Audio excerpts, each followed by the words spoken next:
નમસ્કાર મિત્રો, RTE admission પ્રવેશ પ્રક્રિયા 2026 આજનો વિડીયો છે આરટીઈ શાળાની યાદી। હા મિત્રો, આપના વિસ્તારની કઈ કઈ શાળાઓનો સમાવેશ આરટીઈ માટે કરવામાં આવ્યો છે તે આજના વિડીયોમાં આપણે જોઈશું। કારણ કે જ્યારે તમે આરટીઈનું ઓનલાઈન એડમિશન ફોર્મ ભરતા હશો ત્યારે કઈ શાળા પસંદ કરવી તે અંગે ઘણી મૂંઝવણમાં રહેશો। તો એડમિશન ફોર્મ શરૂ થતાં પહેલાં તમે જાણી લો આ યાદી કે તમારી મનપસંદની જે શાળા છે તે આ યાદીમાં છે કે નહીં તે એકવાર ચકાસી લેજો। હવે જોઈએ કે શાળાની યાદીમાં આપણી શાળા આપણે સિલેક્ટ કેવી રીતે કરવાની છે અને આપણા વિસ્તારની કઈ કઈ શાળાઓ છે તે પણ જોઈએ। ચાલો નિહાળીએ વિડીયો। સૌપ્રથમ મિત્રો આપણે એક ગૂગલ વેબ બ્રાઉઝર ઓપન કરી લેવાનું રહેશે અને સર્ચ બારની અંદર લખવાનું રહેશે RTE.org ગુજરાત। આ રીતે લખ્યા બાદ આપણે સર્ચ કરીશું તો જેમાં પ્રથમ જ તેની વેબસાઇટ આવી ગઈ છે RTE.ગુજરાત। આ વેબસાઇટ છે મિત્રો પ્રથમ જે આપેલી છે તે, ત્યાં આપણે એકવાર ક્લિક કરીશું તો ક્લિક કરતાની સાથે જ જે આરટીઈનું હોમ પેજ છે તે ખુલી જશે અને તેમાં અગત્યની સૂચના પણ આવી જશે કે આ સૂચના પ્રમાણે અત્યારે ફોર્મ ભરવાના સ્ટાર્ટ થયા નથી, પરંતુ ફોર્મ ભરવાના 4 તારીખથી સ્ટાર્ટ થવાના છે અને 17 તારીખ સુધી રહેશે અને એના આરટીઈના રાઉન્ડ પણ અહીંયા દર્શાવેલા છે। આને ક્લોઝ કરીશું આપણે અને ત્યારબાદ સ્ક્રોલ કરતા નીચે જઈશું તો સૌપ્રથમ તમે અહીંયા જોઈ શકો છો કે આરટીઈની જે પ્રવેશ પ્રક્રિયા બતાવેલી છે તેમાં ટોટલ 5 જે સ્ટેપ છે। પ્રથમ છે ઓનલાઈન અરજી, જેમાં ફોર્મ ભરવાનું હોય છે, જિલ્લા દ્વારા મંજૂરી, જેમાં જિલ્લા દ્વારા ચકાસણી કરતા હોય છે, સીટ ફાળવણી કરવાની હોય છે, ઓનલાઈન જે સીટની ફાળવણી કરવાની હોય તે, પ્રવેશપત્ર એટલે કે તમારો કોલ લેટર જે તમારો છે એ ડાઉનલોડ કરી શકો છો અને છેલ્લું છે શાળામાં પ્રવેશ। તો શાળામાં જે દસ્તાવેજો સબમિટ કરવાના હોય છે તે પ્રોસેસ છે। આગળ જોઈએ તો આગળનું નેક્સ્ટ છે અલગ વિવિધ રંગના જે આ પોપઅપ આપેલા છે તેમાં આ ચોથા નંબરનું પોપઅપ છે શાળાની યાદી। હા, આ પીળા કલરનું જે પોપઅપ છે શાળાની યાદી તેના પર આપણે ક્લિક કરીશું તો તેમાં આ રીતનું એક પેજ ખુલશે જેની અંદર અહીંયા સ્કૂલ લિસ્ટ એવું લખેલું છે। તો સ્કૂલ લિસ્ટ જે આ લખેલું છે તેની બિલકુલ નીચે આપેલું છે સિલેક્ટ ડિસ્ટ્રિક્ટ। તો આ રીતે ખોલીશું અને આપણે ડિસ્ટ્રિક્ટ પસંદ કરીશું। તો ડિસ્ટ્રિક્ટમાં હું સાબરકાંઠા જિલ્લો પસંદ કરવા માગું છું, તો સપોઝ આ સાબરકાંઠા જિલ્લો મેં પસંદ કર્યો। ત્યારબાદ એના બિલકુલ બાજુનું છે તેમાં પણ પસંદ કરવાનું રહેશે, તેમાં હું સપોઝ હિંમતનગર પસંદ કરું છું। ઓકે, તો હિંમતનગર પસંદ કરતાં અહીંયા હિંમતનગરના વિવિધ ગામડાઓના અને હિંમતનગર પ્રોપરના અલગ અલગ વોર્ડ પ્રમાણે જગ્યાઓ બતાવેલી છે કે આ શાળા આ જગ્યાએ આવેલી છે। આપણે એક્ઝામ્પલ તરીકે લઈ લઈએ હિંમતનગરનો વોર્ડ નંબર 12।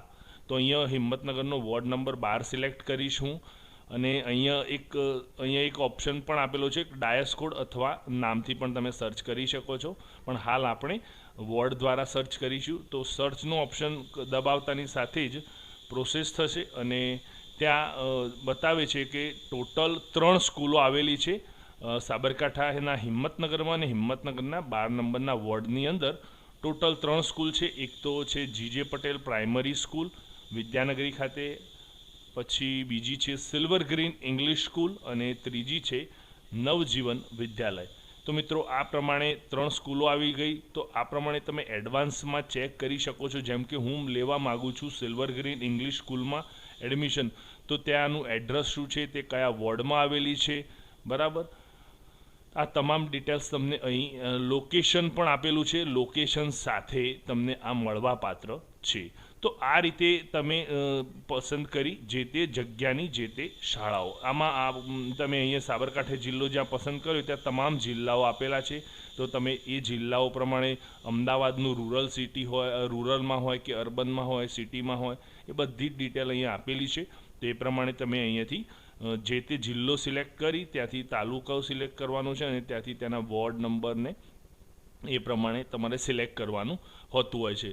પરંતુ મિત્રો તમને એક ખાસ એ વાત પણ જણાવી દઈએ કે આ થઈ તમે જો વોર્ડ જાણતા હોય કોઈ સ્કૂલનો તો તમને આ રીતે ઇઝી રહેશે શોધવાનું। પરંતુ સપોઝ તમે સમજો કે તમે કોઈ વોર્ડ જાણતા નથી, માત્ર સ્કૂલનું નામ જ જાણો છો, તો તેવા સંજોગોમાં તમને અગવડતા રહેશે કે કેવી રીતે પસંદ કરવું.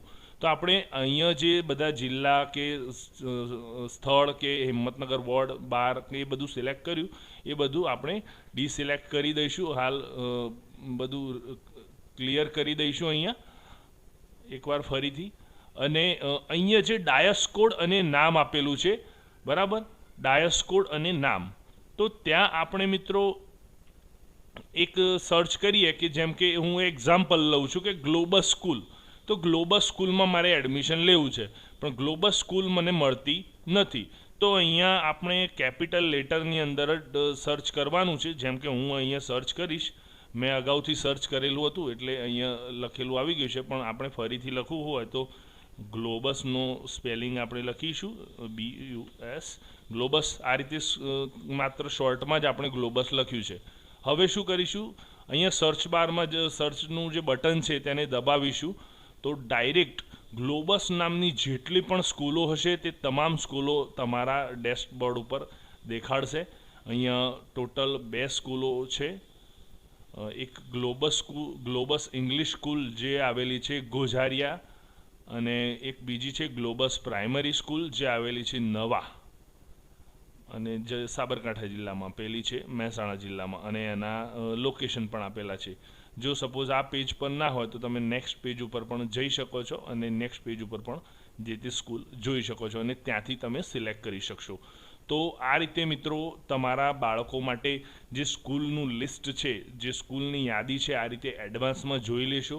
એડવાન્સમાં જોયા પછી તમે આ રીતે એનું એક લિસ્ટ બનાવી દેવું, અને લિસ્ટ બનાવ્યા પછી જ્યારે તમે ફોર્મ ભરતા હોય ત્યારે સીધી તમારી જોડે માહિતી હશે, જેના કારણે તમે આ સ્કૂલના 1 by 1 પસંદગી આપી શકશો.